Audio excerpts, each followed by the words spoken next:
Tapi kita tengok, nanti kita nak tengok lagi 2-3 kedai, kita tengok mana yang kita ambil. Sebelum ni kita pakai store-store ni kecil sikit. Kalau besar, mungkin prosesnya agak cepat lah. Ini kita sewa kedai, dapat sekali dengan ubi-ubi ni. Lepas ni kita buat cucuk tanam lah kat sini. Ini kedai yang kedua. Tempat luas tapi dia punya tempat macam tak okey. Banyak nak kena buat. Tapi memang luas ni. Mungkin banyak bocor ni.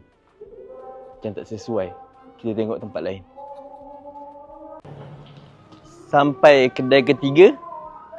Tengah buka kunci, kita tengok dalam dia macam mana. Ini macam baik ni tempat dia ni. Tapi itulah, ini mesti rabak ni harga dia. Kita tunggu nanti. Ini tempat yang ketiga. Besar. Tapi dia tak ada. Tapi rasa macam